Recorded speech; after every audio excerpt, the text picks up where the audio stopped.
वैसे मैं हर लोगों को बताता हूँ कि जिनके घरों में प्रेत बाधा होती है उनके घरों में ब्याह शादी के समय पर और बच्चा पैदा होने के समय पर बहुत ज्यादा कलेश होते हैं। अब देखा जाए तो इसके पीछे का कोई रीजन तो होगा ना, क्या कारण है कि इसी समय पर जो है प्रेत बाधा जो है वो बड़ी होती है। देखिए, सबसे पहला जो रीजन है वो सबसे पहला रीजन ये होता है कि जिस समय पर ब्याह शादी होनी होती है वहां पर लड़का और लड़की को एक जोड़ में आ जाना है, ठीक है ना। और उसके बाद जो भी उनके फिजिकल रिलेशंस होंगे, उनके नई गृहस्थी की शुरुआत होगी जहां से वो एक नई संतान को उत्पन्न करेंगे।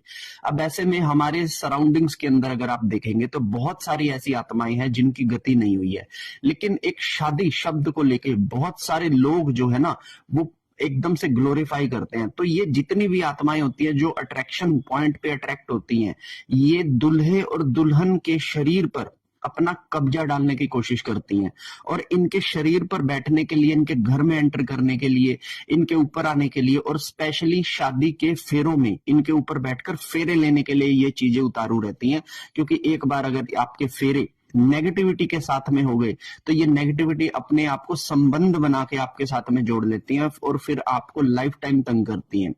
तो इनको हमेशा दूर रखना चाहिए। और दूसरी चीज, जब किसी के घर के अंदर कोई संतान उत्पत्ति होती है तो क्योंकि जो संतान होती है किसी के भी पेट से, गर्भ से जब बच्चा निकलता है तो तीसरे माह के अंदर जो है किसी आत्मा का प्रवेश हमेशा उस पिंड के अंदर होता है। और 9वें महीने पर जब बच्चा माँ के गर्भ से बाहर आता है तो वो एक नया पिंड होता है जिसे पता नहीं होता है कि इस दुनिया में चलना क्या है। तो जो बुरी आत्माएं होती हैं वो उसकी बॉडी पे अपना पोजेशन करना चाहती हैं कि हम किसी तरह से इसकी बॉडी पे अपना पोजेशन करके अपनी मनोकामनाओं को पूर्ण करें इस पिंड के माध्यम से। तो ये कारण होता है कि जब भी किसी के घर में शादी होती है या फिर जब भी किसी के बच्चा पैदा होने वाला होता है तो उस घर को बहुत ज्यादा सिक्योरिटी देने की जरूरत है, क्योंकि उस समय पर नकारात्मक शक्तियां बहुत ज्यादा घातक होती हैं और आपके ऊपर अटैक करने की कोशिश करती हैं।